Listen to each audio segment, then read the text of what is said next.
Puji nama Tuhan. Sekarang kita masuk kepada pelajaran selanjutnya, yaitu tentang kedatangan Tuhan Yesus kedua kali di angkasa. Jadi kita mau belajar tentang tujuan. Apa tujuan Tuhan Yesus datang kedua kali di angkasa? Yang pertama kita lihat bahwa tujuan Yesus adalah menjemput miliknya atau umatnya. Menjemput miliknya atau umatnya. Syaratnya adalah mutlak. Orang-orang yang akan dijemput oleh Tuhan nanti waktu dia datang di angkasa, yaitu mereka yang telah ditebus oleh Yesus Kristus. Itu syarat yang paling mutlak. Mereka yang telah ditebus oleh Yesus Kristus, Tuhan kita. Nah, karena firman Tuhan di sini mengingatkan kepada kita dalam Roma 8 ayat 23, dan bukan hanya mereka saja, tetapi kita yang telah menerima karunia sulung roh, kita juga mengeluh dalam hati kita sambil menantikan pengangkatan sebagai anak, yaitu pembebasan tubuh kita. Kalau mendasarkan ayat firman Tuhan ini, oleh karunia roh sulung kita akan beroleh pengangkatan sebagai anak, yaitu pembebasan tubuh kita. Jadi nanti kita akan mengenakan tubuh kemuliaan ketika kita diangkat ke angkasa berjumpa dengan Tuhan Yesus.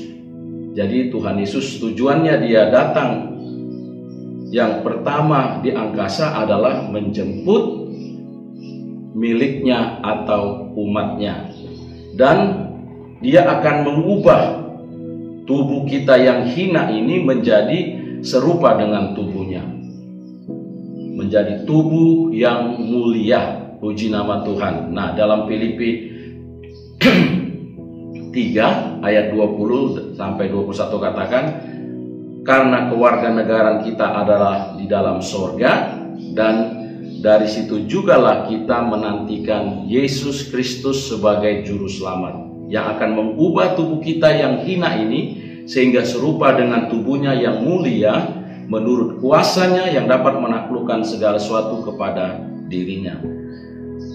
Dan kemudian kita belajar selanjutnya ada dua hal penting akan terjadi sebelum diterima oleh Tuhan Yesus, yaitu seperti sudah dijelaskan pada pelajaran sebelumnya. Yang pertama, ketika Tuhan Yesus menjemput umat pilihannya, umat atau miliknya, ketika dia datang kedua kali untuk yang pertama waktu di angkasa, maka ada dua hal penting yang terjadi sebelum kita diterima oleh Yesus. Karena sini akan terjadi yang pertama adalah orang-orang mati dikatakan di dalam Yesus akan lebih dahulu dibangkitkan dalam tubuh kemuliaan. Itu ada dalam 1 Tesalonika 4 ayat 16. Kemudian orang-orang yang masih hidup yang tetap percaya kepada Tuhan Yesus, mereka pada waktu Yesus datang kedua kali diangkat, ketika di angkasa, maka dia akan mengubah orang-orang yang masih hidup yang dikatakan di sini mereka akan mengenakan tubuh kemuliaan. 1 Tesalonika 4 ayat 17. Nah, itu yang kita ketahui peristiwa ketika nanti Tuhan Yesus waktu dia datang di awan-awan, dia akan menjemput umat miliknya. Kemudian kita mau belajar bagaimana caranya. Caranya adalah penerimaan orang-orang percaya itu oleh Tuhan Yesus dalam hal penjemputan di angkasa. Akhir penerimaan gereja oleh Tuhan Yesus dalam hubungan pernikahan sebagai gereja yang cemerlang, tanpa cacat, kudus, dan tak bercelah. Jadi kita lihat bahwa penjemputan nanti umat Tuhan ketika Tuhan Yesus datang di angkasa, di awan-awan, menurut firman Tuhan di dalam 1 Tesalonika 4 ayat 16 dan 17, bahwa nanti gereja secara universal itu adalah terjadi ketika dalam hubungan pernikahan dengan anak domba Allah. Sebagai gereja Syaratnya gereja itu adalah gereja yang cemerlang, tanpa cacat, kudus, dan tidak bercelah. Dalam Efesus 5 ayat 27, firman Tuhan menjelaskan kepada kita supaya dengan demikian ia menempatkan jemaat di hadapannya dengan cemerlang, tanpa cacat atau kerut atau yang serupa itu, tetapi supaya jemaat kudus dan tidak bercelah. Jadi sekarang ini status gereja adalah sedang bertunangan. Nah, jadi kalau sekarang kita tahu bahwa status gereja sedang bertunangan, seperti yang tertulis dalam 2 Korintus, dikatakan di dalam 2 Korintus 2 ayat 11, katakan firman Tuhan mengatakan selama tunangan ini kesempatan bagi kita untuk kita menjaga kekudusan dan tidak bercela sampai kedatangan Tuhan Yesus kedua kali. Karena kalau kita ingat-ingat bahwa tidak semua orang yang bertunangan itu akan masuk dalam pernikahan kalau tidak setia, kalau pasangan yang sedang bertunangan itu tidak setia. Kita gereja Tuhan harus setia sampai akhir, supaya kita satu saat akan masuk dalam satu pernikahan. Inilah satu pertemuan gereja HAM yang kudus menyongsong kedatangan Tuhan Yesus kedua kalinya. Nah, gereja harus menjaga kekudusannya. Ketika kita dalam pertunangan, maka gereja ini harus setia kepada tunangan. Siapakah tunang kita? Kita sedang dipertunangkan dengan Yesus Kristus Tuhan kita. Sebab itu kita harus menjaga kesetiaan kita, menjaga kekudusan kita, kesucian kita, sehingga kita siap nanti ketika Yesus datang kedua kali. Kita sebagai gereja Tuhan, sebagai mempelai wanita, siap menyambut kedatangan Tuhan Yesus kedua kali dalam kehidupan yang kudus di hadapan Tuhan. Nah, itulah sebabnya dikatakan di sini bahwa kita yang dipertunangkan nanti itu akan masuk dalam pernikahan adalah orang-orang yang tidak bercacat, cemerlang, kudus, dan tidak bercelah di hadapan Yesus Kristus Tuhan. Tujuan yang kedua kedatangan Tuhan Yesus di angkasa adalah menghakimi orang-orang percaya. Menghakimi orang-orang percaya. Jadi ada penghakiman dalam hal ini adalah semua akan menghadap tahta pengadilan Allah. Seperti yang tertulis, yang dimaksudkan oleh firman Tuhan dalam 2 Korintus 5:10, sebab kita semua harus menghadap tahta pengadilan Kristus supaya setiap orang memperoleh apa yang patut diterimanya sesuai dengan yang dilakukannya dalam hidupnya ini, baik ataupun jahat. Jadi pengadilan daripada Allah di sini adalah akan menghukum orang-orang yang melakukan perbuatan jahat, tetapi akan memberikan upah kepada mereka yang melakukan perbuatan-perbuatan yang benar di dalam Yesus Kristus. Mereka akan mendapatkan upah. Penghakiman itu diserahkan kepada, nah ini yang harus kita tahu, bahwa penghakiman itu telah diserahkan kepada anak, kepada Yesus Kristus. Bapa telah menyerahkan penghakiman itu kepada anak.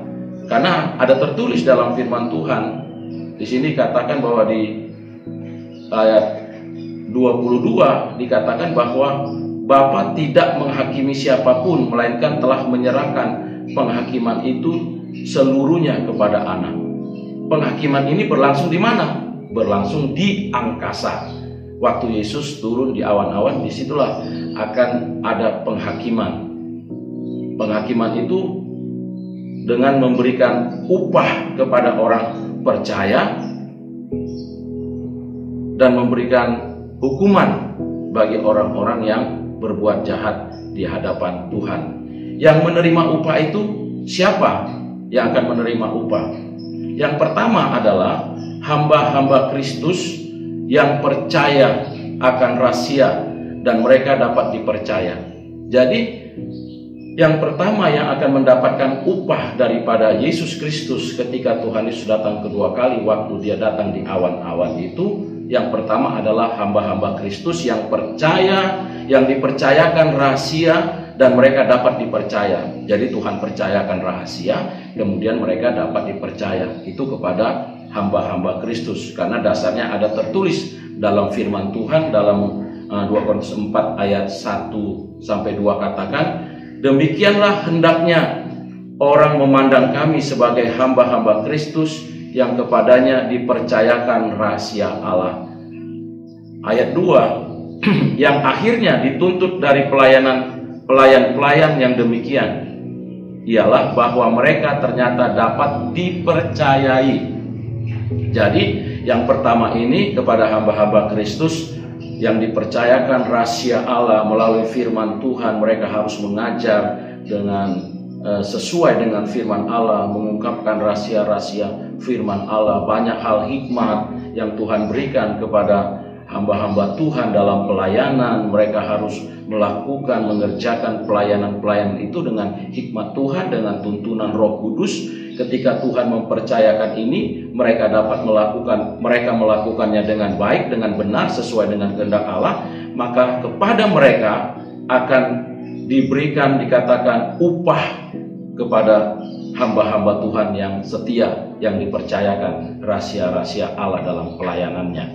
Nah, kemudian yang kedua, dipercaya dalam hal menggunakan harta miliknya. Kalau yang pertama tadi dipercayakan tentang rahasia-rahasia Allah, kemudian yang kedua dipercaya dalam menggunakan harta miliknya. Nah, ini sebabnya kita juga harus benar-benar menggunakan harta milik kita, karena ada upah. Kalau kita bisa menggunakan harta miliknya, atau Tuhan percayakan harta kepada kita, kekayaan kepada kita, maka kita harus menggunakannya dengan tepat, dengan benar. Semuanya harus berhubungan dengan melakukan kehendak Allah. Seperti yang tertulis di dalam Matius 6 ayat 20 sampai 21, demikian firman Tuhan, tetapi kumpulkanlah bagimu harta di sorga. Di sorga ngengat dan karat tidak merusakkannya, dan pencuri tidak membongkar serta mencurinya. Karena di mana hartamu berada, di situ jugalah hatimu berada. Nah, ini yang harus kita tempatkan, bagaimana kita memiliki harta yang terbaik dalam hidup ini. Karena kalau kita mengumpulkan harta di dunia ini, semuanya sifatnya sementara. Langit dan bumi, firman Tuhan katakan, akan lenyap. Nah, kita tahu bahwa harta yang terbaik, yang paling berharga dalam kehidupan kita adalah Tuhan telah memberikan anaknya yang tunggal, Yesus Kristus, sebagai Tuhan dan Juru Selamat dalam hidup kita. Karena firman Tuhan berkata, di mana hartamu berada, disitulah hatimu berada. Kalau kita mengumpulkan harta di sorga, itu artinya kita melakukan hal-hal yang rohani. Segala sesuatu apa yang kita perbuat, baik juga melalui harta kita, yang kita melakukannya dengan membagikan, memberikannya, mengorbankan segala sesuatu yang kita punya yang berhubungan karena kasih Yesus, karena kita mengasihi Yesus. Nah, itu ada hubungannya dengan sorga, karena segala sesuatu kita dasarkan karena kita mengasihi Tuhan, mengasihi Yesus. Karena di mana hartamu berada, di situ juga hatimu berada. Jadi kalau harta kita berada, jangan sampai kita terikat dengan harta dunia ini. Di mana harta kita berada, di situ pikiran kita. Karena kebanyakan seperti itu. Pada umumnya ketika orang punya harta, ya harta kesayangan milik yang berharga yang dia punya, kemudian dia selalu memikirkan khawatir dicuri, khawatir dirampok, khawatir nanti kena ngengat atau karat. Firman Tuhan sudah ingatkan, semua harta yang di dunia ini akan dirusak oleh ngengat dan karat. Sebab itulah kita harus memperhatikan harta kita yang di sorga. Karena kalau harta yang di dunia ini akan dirusak oleh ngengat dan karat. Nah, saudara yang kekasih di dalam Tuhan, di mana hartamu berada, di situ hatimu berada. Kalau kita menjadikan Yesus menjadi harta yang termulia, yang terbaik, yang paling berharga dalam hidup kita, Yesus kita jadikan dalam hidup ini, maka saya percaya di situ juga lah hati kita. Maka hati kita ada pada Yesus. Kita selalu merenungkan firman-Nya, kita selalu kita lakukan kita melakukan kehendak-Nya, kita merenungkan kasih-Nya, kebaikan, pengorban, segala sesuatu yang kita lakukan selalu berorientasi kepada Yesus, karena selalu hati kita ada pada Yesus. Itu yang Tuhan kehendaki. Di mana hartamu berada, di situ hatimu. Supaya kita sebagai anak-anak Tuhan, hati kita jangan pada dunia, terikat dengan dunia ini, itu akan dirusak dengan waktu dan keadaan. Artinya kalau kita terikat, hati kita ada dalam dunia ini, maka keadaan, waktu, situasi, kondisi, keadaan dunia ini, kita akan terbawa pikiran dan perasaan kita juga pada harta kita dalam dunia. Tapi kalau hati kita pada Yesus, apapun yang terjadi, sekalipun dunia ini sedang berubah dengan kondisi yang ada, yang sedang terjadi, kita tidak perlu takut, karena Tuhan Yesus menurut firman Tuhan di dalam Roma 13:8 katakan bahwa Tuhan Yesus tidak pernah berubah dulu, sekarang, dan sampai selama-lamanya. Sebab itulah biarlah kita jadikan Yesus menjadi harta yang termulia, paling berharga dalam hati kita. Puji nama Tuhan. Kemudian membawa orang lain, ini upah akan diberikan kepada mereka juga yang membawa orang lain dalam kebenaran. Jadi ada upah bagi orang yang membawa orang lain kepada kebenaran. Nah, karena ada tertulis dalam firman Tuhan di dalam 1 Tesalonika 2 ayat 19, demikian firman Tuhan, sebab siapakah pengharapan kami atau sukacita kami atau mahkota kemegahan kami di hadapan Yesus Tuhan kita pada waktu kedatangannya kalau bukan kamu. Nah, kalau kita sebagai gembala, kita melakukan pelayanan kepada jemaat. Jadi jemaat inilah bukti satu pelayanan kita mengajarkan tentang kebenaran. Nah, sehingga firman Tuhan katakan baik juga jemaat ketika mereka mengajarkan kebenaran kepada orang lain dalam pelayanannya, dimanapun dia berada, tengah-tengah keluarganya, di mana dia bekerja, melakukan kebenaran, dan sehingga orang mengerti tentang kebenaran melalui hidupnya. Nah, dia akan memperoleh upah. Ini kata firman Tuhan.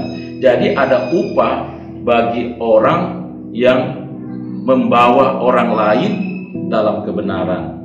Jadi ada upah bagi orang yang membawa kebenaran kepada orang lain. Pada waktu Yesus datang, mereka akan mendapatkan upah.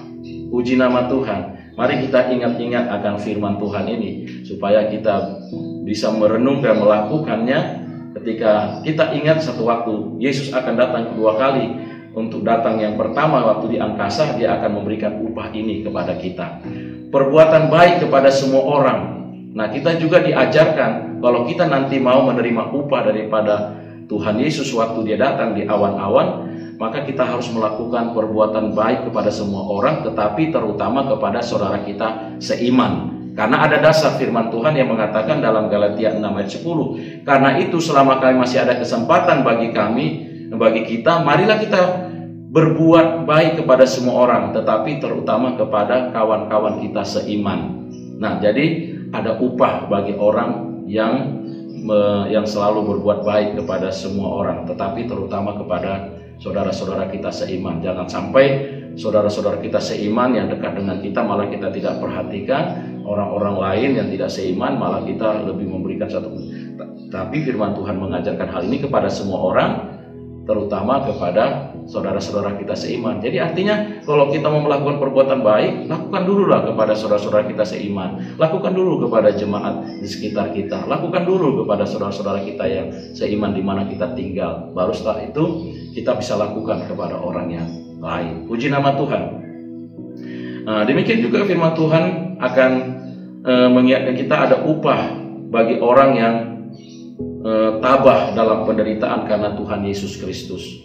Karena kita tahu bahwa ketika kita mengikuti Yesus, Yesus mengajarkan kita untuk memikul salib, menyangkal diri. Kemudian kita setia mengikuti Yesus dalam penderitaan. Kita tahu bahwa ketika kita mengikuti Yesus, tidak sedikit tantangan yang kita hadapi. Ada banyak juga kesaksian dikatakan setelah saya mengikuti Kristus, ujian saya, tantangan saya silih berganti, tidak berhenti. Saya menghadapi begitu banyak pergumulan dalam hidup ini. Nah, disinilah kesempatan kita diajar firman Tuhan supaya kita setia, tabah dalam penderitaan ini. Karena kita ingat satu saat Tuhan Yesus Dia akan datang kedua kali. Ketika dia datang di awan-awan, dia akan memberikan upah kepada mereka yang tabah dalam penderitaan. Karena firman Tuhan berkata dalam Matius 5 ayat 11, "Berbahagialah kamu jika karena aku kamu dicela dan dianiaya dan kepadamu difitnahkan segala yang jahat." Kita difitnah, kita dicela, dianiaya, mungkin kita menghadapi banyak penderitaan dalam hidup ini, di tengah-tengah pergumulan kita, di tengah-tengah keluarga kita menghadapi ujian, karena sakit atau persoalan, masalah keluarga, anak-anak.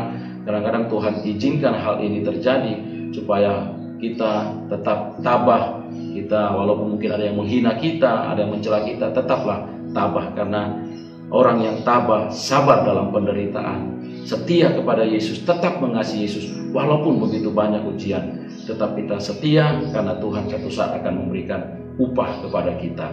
Nah, karena firman Tuhan juga berkata di ayat 12, "Bersukacitalah dan bergembiralah karena upahmu besar di sorga, sebab demikian juga telah dianiaya nabi-nabi sebelum kamu." Jadi hal ini pun pernah terjadi pada nabi-nabi sebelum kita, bahwa mereka juga mengalami hal ini karena mereka melakukan kebenaran, menyampaikan firman Allah sesuai dengan kehendak Tuhan. Ada banyak orang yang tidak terima dan kemudian mereka dianiaya, dan mereka setia kepada Tuhan. Ada upah. Nah, catatan waktu pemberian upah ada pada saat kedatangan Yesus di angkasa. Seperti ada tertulis dalam Matius 6 ayat 27, firman Tuhan katakan hal ini, upah ini diberikan pada saat kedatangan Yesus di awan-awan atau di angkasa. Karena ada tertulis dalam Matius 6 ayat 27, "Sebab anak manusia akan datang dalam kemuliaannya diiringi malaikat-malaikatnya. Pada waktu itu ia akan membalas setiap orang menurut perbuatannya." Pada waktu itulah Tuhan akan membalas setiap orang menurut perbuatannya.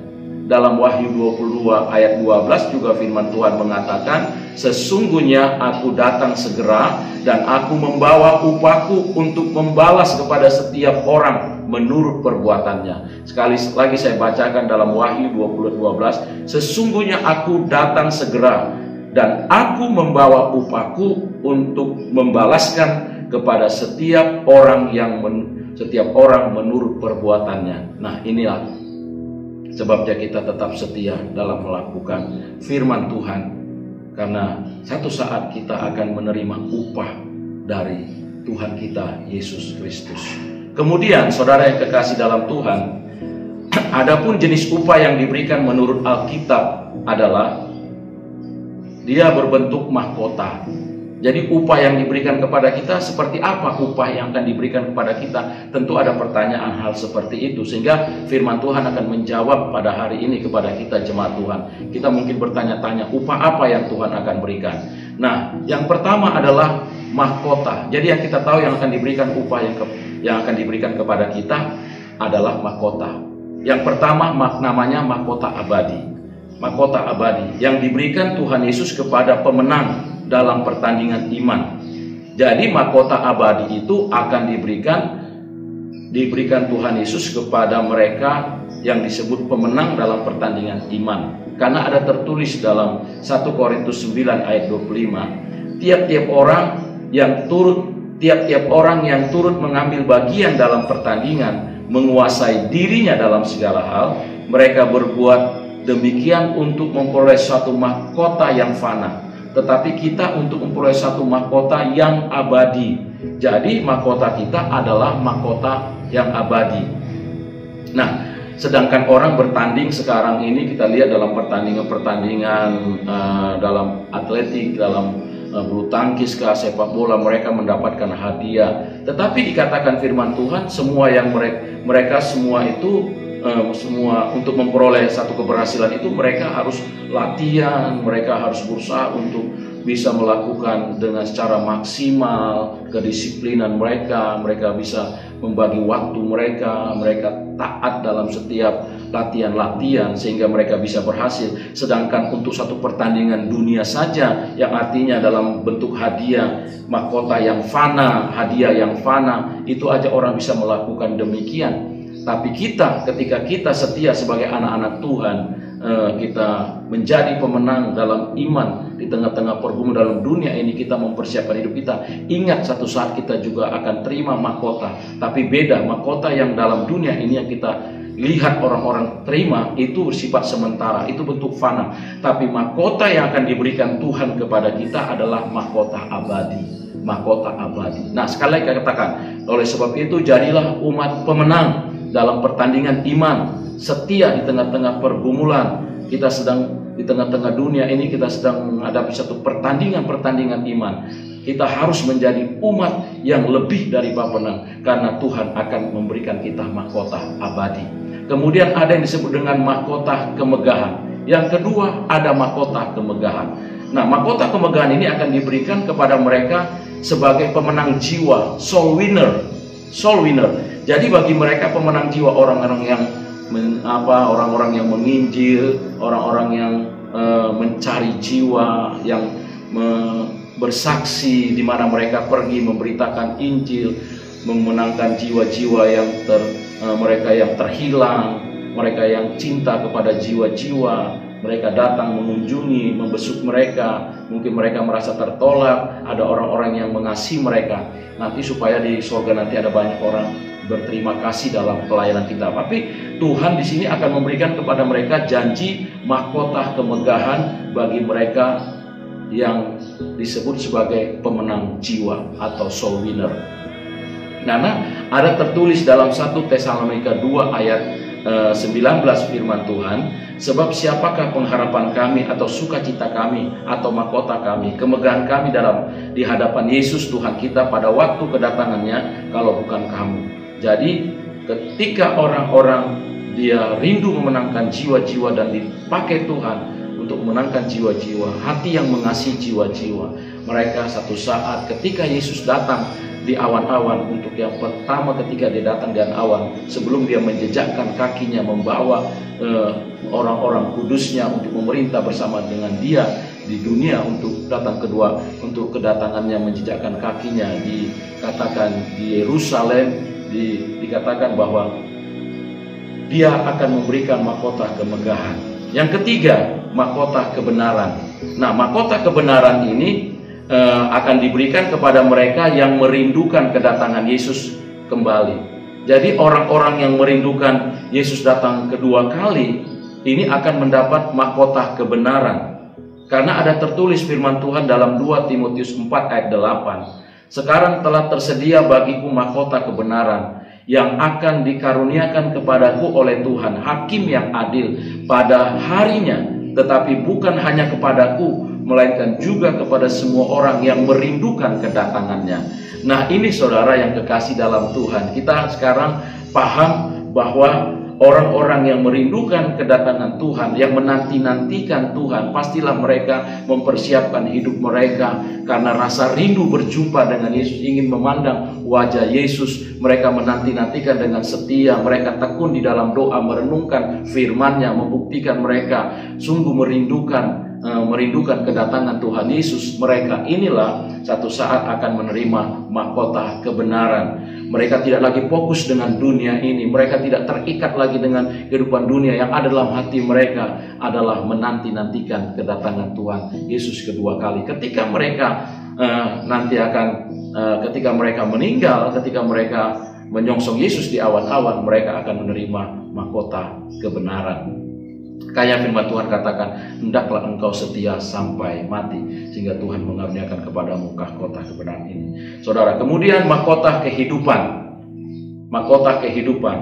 Mahkota kehidupan ini diberikan kepada yang mengasihi Allah serta bertahan dalam pencobaan, yang dalam pencobaan tetap setia kepada Allah sampai mati. Nah, ini akan diberikan namanya mahkota kehidupan. Dalam Wahyu 2 ayat 10 tertulis, janganlah takut terhadap apa yang harus engkau derita. Sesungguhnya iblis akan melemparkan beberapa orang dari antaramu ke dalam penjara, supaya kamu dicobai dan kamu akan beroleh kesusahan dalam 10 hari. Hendaklah engkau setia sampai mati, dan aku akan mengaruniakan kepadamu mahkota kehidupan. Ini mahkota kehidupan yang luar biasa yang akan diberikan kepada jemaat umat Tuhan yang setia sampai akhir, yang setia, yang mengasihi Allah, walaupun ada pencobaan dia tetap setia, walaupun ada ujian dia tetap mengasihi Tuhan. Apa yang terjadi dalam hidupnya, tengah-tengah pergumulan, ada masalah apapun, dia tidak goyah, dia tidak melarikan diri, dia tidak meninggalkan Tuhan, dia tetap setia walaupun banyak penderitaan, ujian yang harus dihadapi. Nah, ini menjadi kekuatan bagi kita, sukacita bagi kita saat ini sebagai anak-anak Tuhan, karena janji Tuhan kepada kita, orang yang setia sampai mati, Tuhan akan mengaruniakan mahkota kehidupan kepada kita.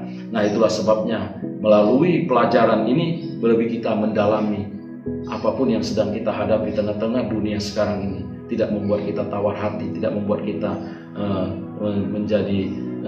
menjadi bimbang, menjadi takut, khawatir.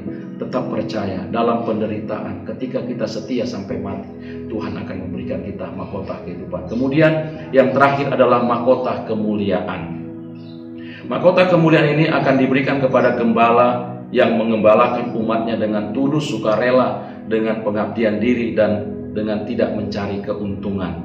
Nah, inilah mahkota yang akan diberikan kepada gembala. Catatan pada waktu kedatangan Yesus kembali di angkasa merupakan satu kesempatan bagi umat pilihan, yaitu orang Israel juga nanti untuk melarikan diri, karena nanti pada pelajaran selanjutnya kita akan masuk di masa di mana tribulasi besar yang tertulis dalam Matius 24 ayat 15 sampai 26, Lukas 21 ayat 34 sampai 36. Di sini ada pelajaran-pelajaran akan terjadi satu masa kesukaran besar di tengah-tengah dunia ini. Nah, sebelum kita masuk ke sana, tapi kita lebih dulu diingatkan, mari kita setia sampai akhir. Mari kita sebagai hamba Tuhan setia melayani Tuhan dengan tulus melayani jemaat, dengan sukarela, dengan pengabdian diri, dengan tidak mencari keuntungan, tidak memperkaya diri. Motivasi kita harus murni karena Tuhan itu Maha Tahu. Dalam 1 Petrus 5:4 ini mengingatkan kepada kita ada mahkota kemuliaan yang akan diberikan kepada gembala-gembala yang setia melayani jemaat yang dipercayakan oleh Tuhan. Sebab itu kita jaga hati kita, kembali kepada panggilan kita. Kita harus melakukan pelayanan ini dengan tulus, dengan murni, sukarela, dengan tidak mencari keuntungan, biar upah kita datang dari sorga. Kita belajar mengutamakan Tuhan, maka Tuhan juga tahu bagaimana cara memberkati kita. Puji Tuhan, haleluya. Jemaat Tuhan yang kekasih dalam Tuhan, khususnya bagi jemaat GPD Manaim, biarlah melalui kebenaran firman Tuhan, pelajaran pendalaman tentang kedatangan Yesus kedua kali ini membangun iman kita, membawa hidup kita semakin dekat kepada Tuhan. Setia, sungguh-sungguh kita bisa mengingat dengan situasi keadaan yang ada sekarang ini, supaya kita sadar bahwa Alkitab firman Allah sedang digenapi, bahwa kedatangan Tuhan Yesus kedua kali akan terjadi di tengah-tengah dunia ini, dan Dia akan datang di angkasa dan kemudian membawa jemaatnya turun ke dunia ini memerintah bersama dengan Kristus. Dan kemudian kita tahu bahwa akan ada hari-hari terakhir, penghakiman terakhir akan terjadi, di mana dikatakan iblis dengan segala pengikut yang akan menghadapi penghakiman terakhir, masuk dalam api neraka kekal selamanya. Nanti kita akan pelajari ini untuk selanjutnya. Tapi hari ini, biar lewat kebenaran firman Tuhan, lewat pelajaran ini, kita diberkati, kita setia, kita sungguh-sungguh mengikut Tuhan. Haleluya, haleluya, puji Tuhan, segala kemuliaan bagi Tuhan. Biar oleh Roh Kudus kita diajar, diingatkan, supaya kita semakin mengerti kebenaran firman Tuhan. Haleluya, haleluya. Tuhan Yesus memberkati, puji Tuhan.